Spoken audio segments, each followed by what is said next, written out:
Hello friends, welcome to my YouTube channel math TPS. दोस्तों, आज जवाहर नवोदय विद्यालय प्रवेश परीक्षा में पूछे जाने वाले इम्पोर्टेंट सवाल को हल करेंगे, जो बहुत ही आसान तरीक़ा से समझाएंगे। बड़े सवाल को भी आप छोटे में बना पाएंगे।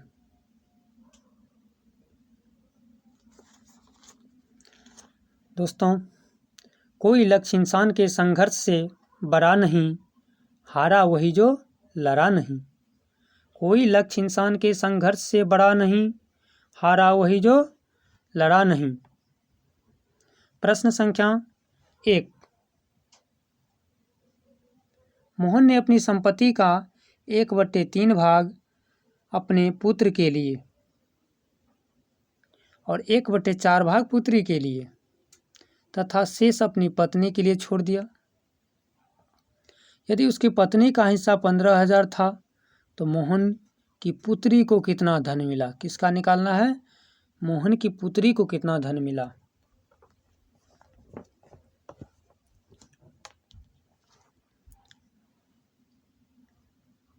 एक अपने आप में कितना परसेंट होता है? 100% होता है। तो 100%, इसमें से 1/4 भाग 1/3 भाग अपने पुत्र को दिया और 1/4 भाग पुत्री को दिया। और ये 15,000 पत्नी का हिस्सा था। शेष 15,000 किसका हिस्सा था? पत्नी का।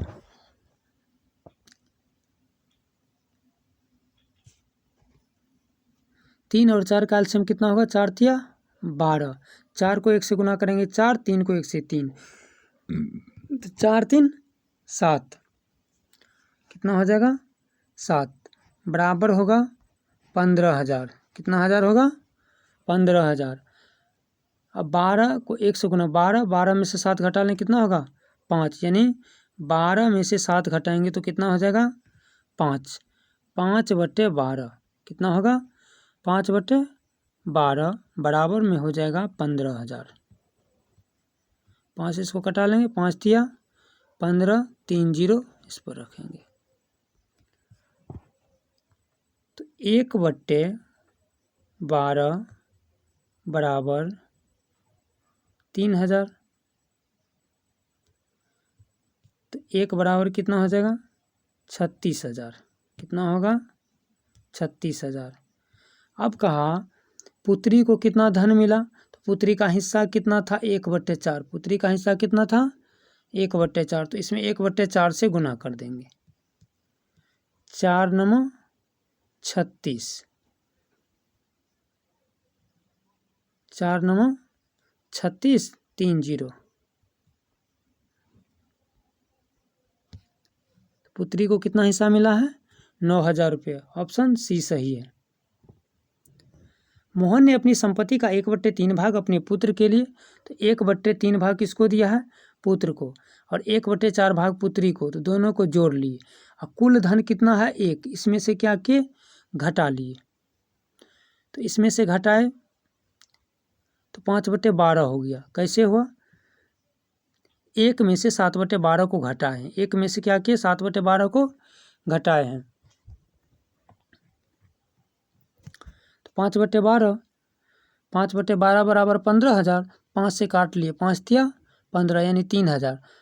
तो 1 के बराबर यानी कुल धन कितना हो गया? 12 तिया 36,000। कुल धन कितना निकला? 12 तिया 36,000। अब कहता है कि पुत्री को कितना मिला? तो 1/4, 1/4 से गुना कर दिए, इसको काटे तो कितना हो गया? 9,000 रुपया। प्रश्न संख्या 2। बहुत ही ईजी तरीका से इसको बनाएंगे, जो ऐसा बहुत ही कम देखने को मिलेगा। और ये सवाल पूछा जाता है अधिक बार। एक छात्र को दी गई संख्या को 8/17 से गुना करने को कहा गया। कहा कि तुम 8/17 से गुना करना, लेकिन ये बेवकूफ़ विद्यार्थी था। तो क्या किया? 8/17 से भाग दे दिया। इसको करना चाहिए गुना, तो क्या किया? भाग दे दिया। इतना बेवकूफ़ था। तो वास्तविक परिणाम से 225 अधिक परिणाम प्राप्त हुआ। जितना परिणाम मिलना चाहिए उससे क्या हुआ, अधिक परिणाम प्राप्त हुआ। तो देखिए 8/17 है, तो 8 गुना 17 गुना 225 अधिक कितना है 225 बट्टे अंश तथा हर के वर्गों का अंतर। तो अंश कितना है, पहले इसको समझिए। 8/17 ये हो गया अंश, ये क्या है अंश, और ये क्या है बट्टे में हर, यानी ऊपर में अंश होता है और नीचे क्या होता है हर। ऊपर में अंश होता है और नीचे हर, ऊपर में क्या होता है अंश और नीचे हर। अंश तथा हर के वर्गों का अंतर, तो अंश 17 है, इस 17 का वर्ग करेंगे तो 17 का वर्ग कितना होता है 289। कितना होता है 289, 17 का वर्ग 289। तो 289 माइनस 8 का वर्ग 64। तो 8 गुना 17 गुना 225 बट्टे 289 में से 64 घटाएंगे तो होगा 225। 225 से 225 कट गया। 17 को 8 से गुना करेंगे तो होगा 136। यही उत्तर होगा, ऑप्शन सी सही है। अंश गुना हर अंश हो गया 8 गुना हर 17 गुना कम या अधिक बट्टे 289 माइनस 64, यानी हर का स्क्वायर माइनस अंश का स्क्वायर। तो 8 गुना 17 गुना 225, 8 गुना 17 गुना 225। अब इस दोनों को घटाया 225 से 225 कट गया। 17 को 8 से गुना किए 136 आंसर होगा। तो संख्या कितना था 136। प्रश्न संख्या 3, यदि किसी संख्या और उसके 3/5 भाग में अंतर 40 हो, अंतर कितना हो 40 हो, तो अंतर गुना हर, अंतर को किससे गुना करेंगे यहाँ हर से, और बट्टे में अंश तथा हर के अंतर, अंश तथा हर का क्या करेंगे अंतर। तो अंतर कितना है 40, 40 में गुना करना है हर से। यहाँ 3/5 है, 3/5 में 5 क्या है हर, 5 क्या है हर, और 3 क्या है अंश, 3 क्या है अंश।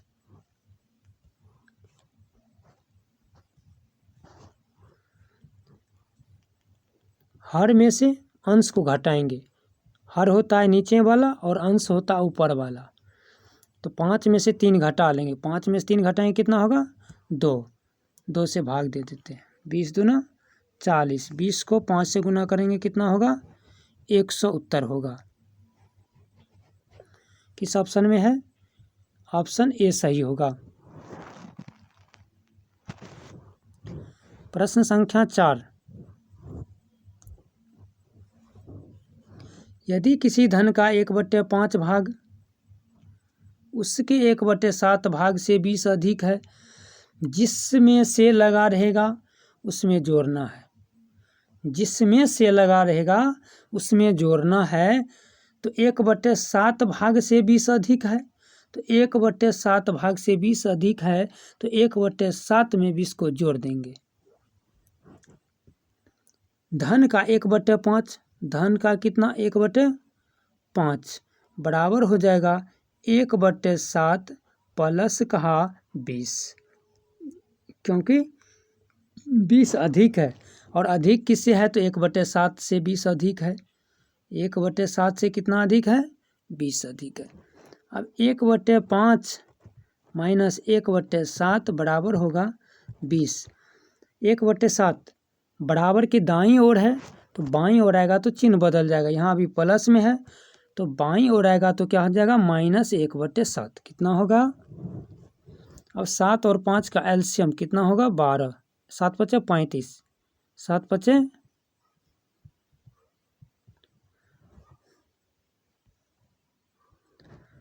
7, 5 का एलसीएम 7 × 5 = 35। 7 में से 5 घटाएंगे, 7 - 5 बराबर हो जाएगा 20। 7 में से 5 घटा दो बटे 35 बराबर में 20 लिखेंगे, 2 से इसको काट देंगे, 2 दहें 20, बच गया वहाँ 1। तो 35 को 10 से गुना करेंगे यानी 1 के बराबर हो जाएगा 350, यानी कुल धन कितना है 350। कुल धन कितना है 350। ऑप्शन बी सही है। प्रश्न संख्या 5। प्रश्न संख्या 5। किसी वर्ग के 30 छात्रों की औसत उम्र 18 वर्ष है। 30 छात्र की औसत उम्र कितना है 18 वर्ष। यदि उनमें शिक्षक की उम्र भी शामिल कर ली जाए, शिक्षक की उम्र भी शामिल कर ली जाए तो औसत उम्र 19 वर्ष हो जाती है। पहले 30 छात्र था, अब कितना हो गया, एक शिक्षक को भी शामिल कर लिए तो 31। कितना हो गया 31। जब 31 हो गया तो औसत कितना 19 वर्ष। तो गुना कर देंगे 19 से, 19 को 1 से गुना करेंगे तो 19 के 9 हासिल 1 हो जाएगा, और 19 से 57, 1 58 का 8 हासिल 5, 589। छात्र और शिक्षक दोनों का औसत उम्र यानी उम्र का योग हो गया 589। उम्र का योग कितना हो गया 589। अब 30 छात्र का औसत उम्र 18 वर्ष है, तो 30 छात्रों की उम्र का कुल योग कितना होगा, तो 30 को गुना करेंगे किससे 18 से, तो कितना होगा 18 तिया 54 यानी 540। अब घटा लेंगे 9, 8 में से 4 घटा 4, 49 वर्ष। कितना होगा आंसर 49 वर्ष। शिक्षक की उम्र कितना है 49 वर्ष। ऑप्शन बी सही है।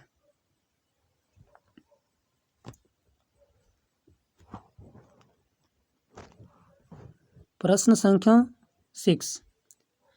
ए में ए का 8% जोड़ने पर, यह 1988 में पूछा गया प्रश्न है नवोदय विद्यालय में, जो प्रवेश के लिए परीक्षा दिया जाता है।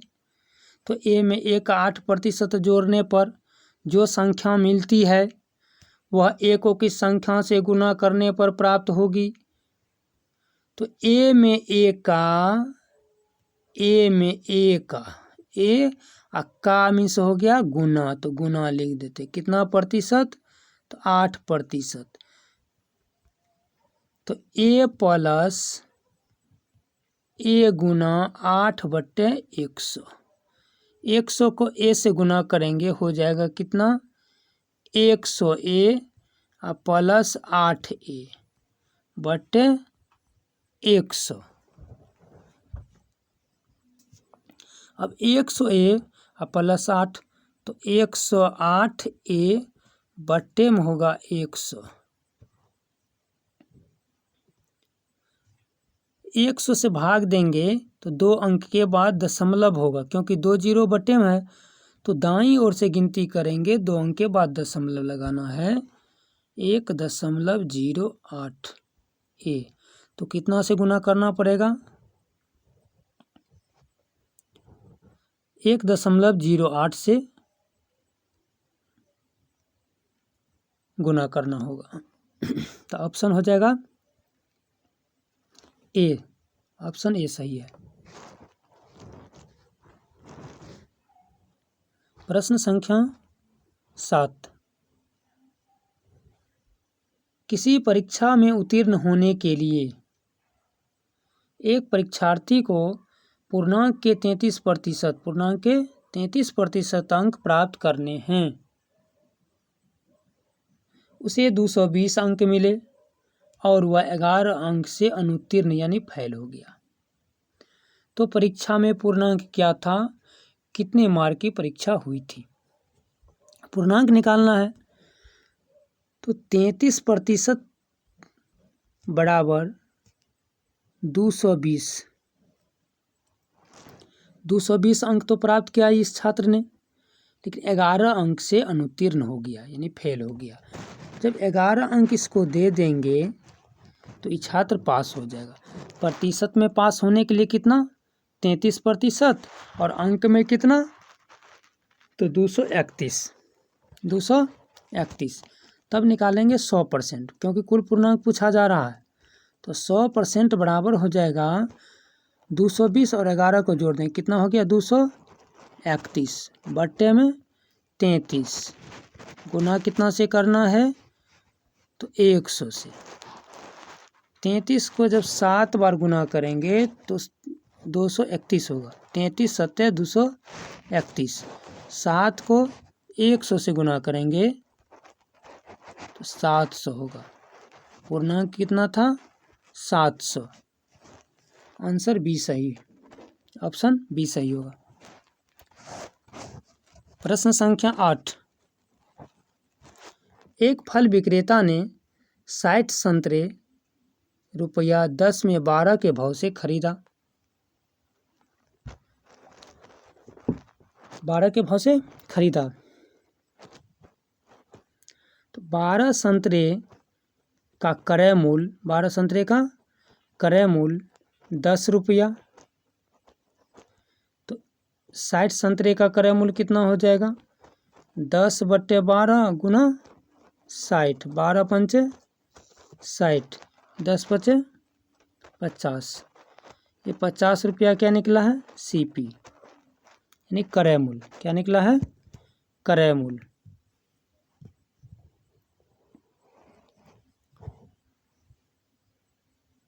फिर कहता है उसने उन्हें रुपया 12 में 10 के भाव से बेच दिया, रुपया 12 में 10 के भाव से बेच दिया।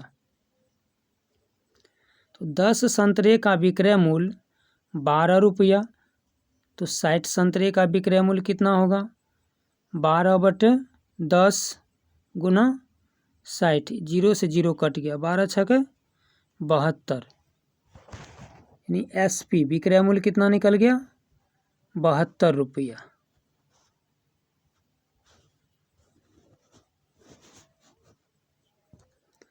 और क्रय मूल्य यानी CP कितना निकल गया सेलिंग प्राइस,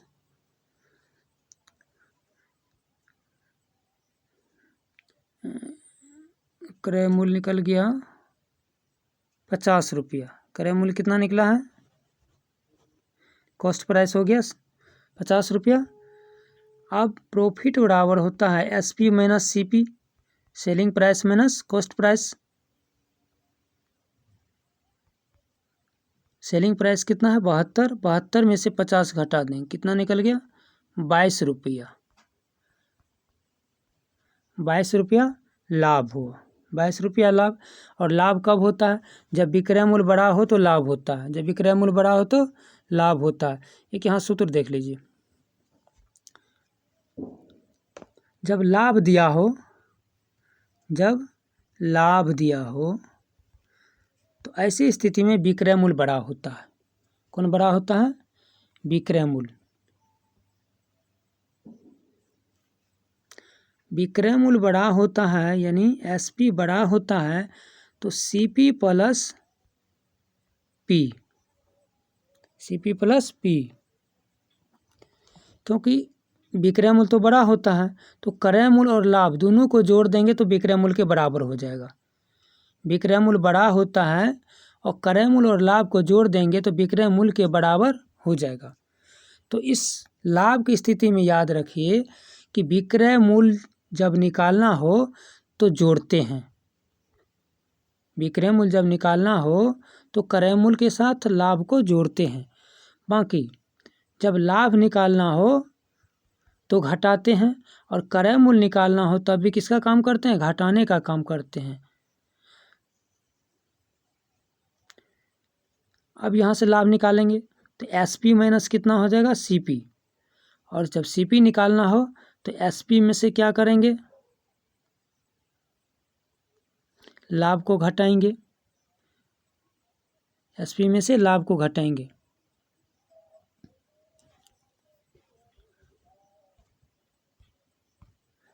हानि की स्थिति में, हानि की स्थिति में जब क्रय मूल्य ज्ञात करना हो तब दोनों को जोड़ते हैं, यानी SP को भी और हानि को भी। और हानि की स्थिति में कौन बड़ा होता है CP बड़ा होता है, यानी क्रय मूल्य बड़ा होता है। हानि की स्थिति में कौन बड़ा होता है क्रय मूल्य। तो इस सूत्र में SP प्लस L प्लस में हुआ है बाकी यदि हम SP निकालेंगे तब भी माइनस होगा, घटाव की काम करेंगे। हानि निकालेंगे तब भी घटाव का काम करेंगे।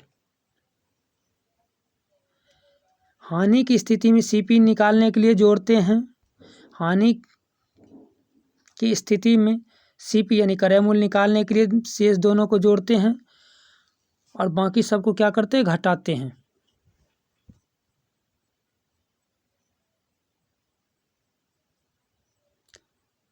प्रश्न संख्या 9, 500 रुपया पर 8% वार्षिक ब्याज की दर से 4 वर्ष का साधारण ब्याज ज्ञात करें। ये नवोदय विद्यालय परीक्षा 1995 में पूछा गया है।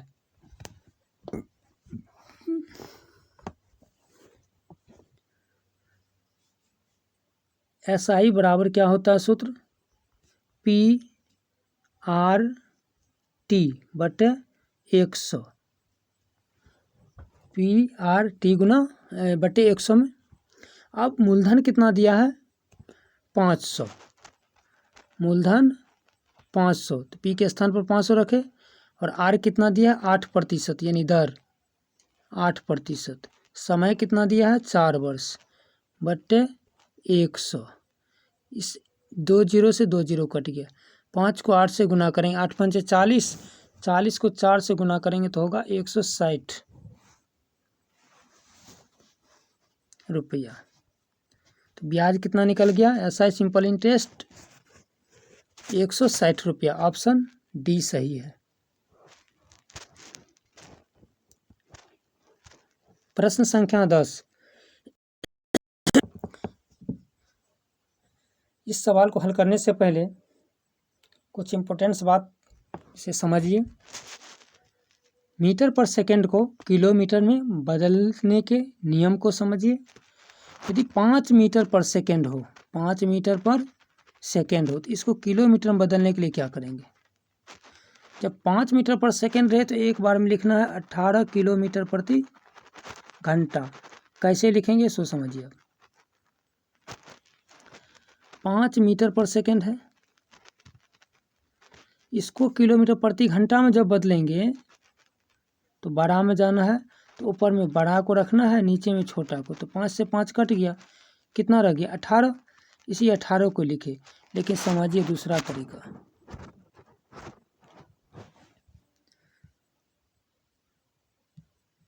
5 10 5 तिया 15 5 चौके 20, 18 का 18, 18 दूना 36, 18 तिया 54, 18 चौके 72। 5 मीटर पर सेकेंड, 10 मीटर पर सेकेंड, 15 मीटर पर सेकेंड, 20 मीटर पर सेकेंड।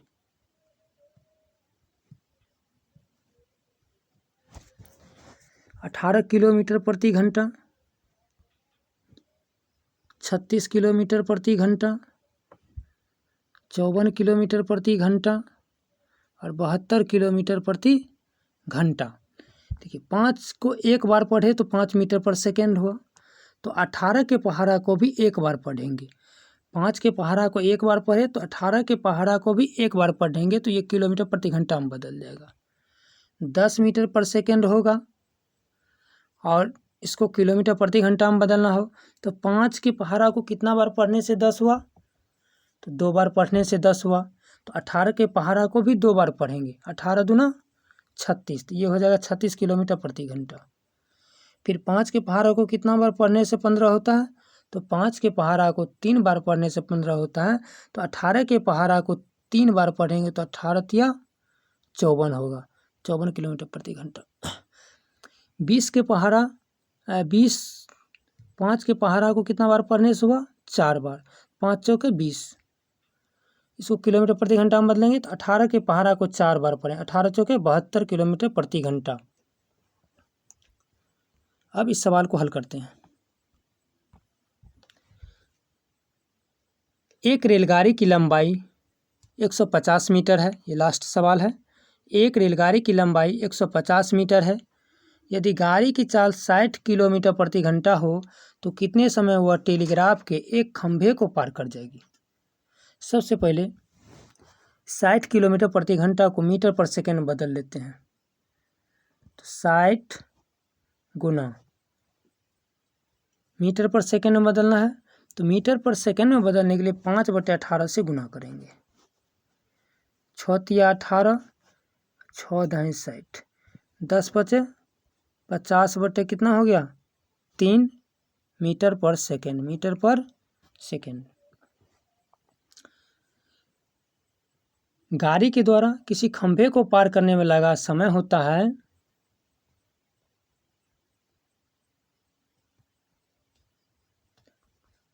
गाड़ी की लंबाई बट्टे गाड़ी की चाल।